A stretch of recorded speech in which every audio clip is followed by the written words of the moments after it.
Hi everyone, my name is Pooja and today I'll be discussing Duolingo, a new approach to learning language. In the 21st century, globalization of media makes knowing more than one language absolutely crucial. Duolingo was introduced in 2012 and is designed for the modern 21st century learner. This platform changes the way language is learned, shifting learning from textbooks to games, using adaptive learning and technologies. Duolingo is globally accessible and is available both online and as an app. There are currently over 30 languages available for English speakers to learn, including fictional languages like Klingon from Star Trek. Additionally, non-English speakers from 32 different language backgrounds are able to learn English through Duolingo. Although it's still relatively new, this platform is definitely worth exploring for both novice and advanced learners. Content on this educational platform is presented in bite-sized information pieces, allowing users to learn through interactive games that build vocabulary and sentence-forming skills. Users are able to sign up for this platform for free and access any and as many available languages without paying any fees. There are two options for learners. Users new to a language can start with the very first lesson. Users who already know a language can take a placement test to determine what skill level they are at and start their lessons from there. Duolingo is constantly evolving by adding new languages and features like the beta feature Duolingo Stories, where more advanced learners can listen to the dialogue to practice their reading, listening, and comprehension skills. Duolingo exemplifies the trends in 21st century education. Advancements in technology have made it possible to extend language learning beyond the classroom. The Horizon Report from Week 1 notes the hybrid model, in which students practice and achieve mastery via online learning modules and adaptive software. This is exactly what Duolingo exemplifies, as it allows students to learn at a pace that is comfortable for them. They are able to repeat lessons and practice for as much or as little time as they want.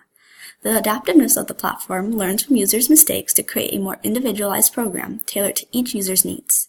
Although Duolingo is completely online, so not a hybrid model, students are able to engage with the software in a fun and educational way that allows them to learn effectively. Additionally, Duolingo embodies many of the concepts taught in the readings and videos, such as participatory culture. Henry Jenkins notes, information needs to be accessible to anyone who wants to engage with it, and that's exactly what Duolingo boasts, being free and accessible. Additionally, Duolingo contains discussion boards for members to communicate with each other, providing a learning community for users with similar language interests to collaborate. The platform also highlights the growing trends in incorporating technology with learning. Although Duolingo is not a flipped classroom, its mixed traditional education and technology creates a blended learning tool. Finally, in our first fieldwork assignment, we explored Wattpad, a platform of self-published stories, mostly written in English. Duolingo allows non-English speakers the opportunity to learn English to read those stories.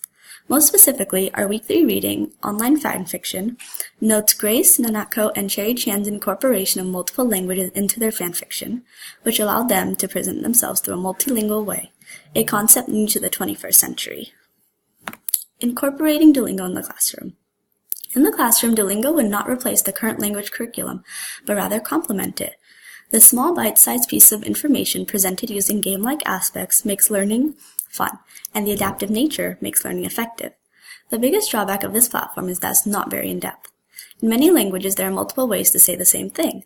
However, if a student inputs an answer that does not match with Duolingo's predetermined answers, the program will mark it wrong, and the student won't truly know if their answer was actually wrong. This aspect of language is very important and something a teacher teaches best. An example of a classroom application of Duolingo would be using the program in a Spanish 1 class. I'd focus on students struggling with memorizing vocabulary words and recommend additional practice using Duolingo's lessons. Duolingo would allow teachers to apply a more blended learning style, in which students are able to learn at home and test their mastery of those skills in class with a teacher who can answer any questions. This program could further be used as an extra credit assignment to reinforce the skills taught in class so those skills are not lost. Language is essential for finding opportunities in the 21st century. Free platforms like Duolingo allow users from all over the globe access to language. Although online platforms are powerful tools in making education more equal, there is no replacement for an in-class lecture. An effective flipped classroom involves two components, an online lecture component and an in-class component. Duolingo has no in-class component, and without this part, Duolingo presents a completely new type of learning, a completely online type of learning. Despite its flaws, Duolingo is breaking educational barriers through its free service, giving everyone a chance to learn language. As I conclude the video, I want to leave you with the following question. Do you think as technology advances and more courses incorporate technology in the classroom, will online language learning platforms replace traditional textbooks, and language classes. Thank you.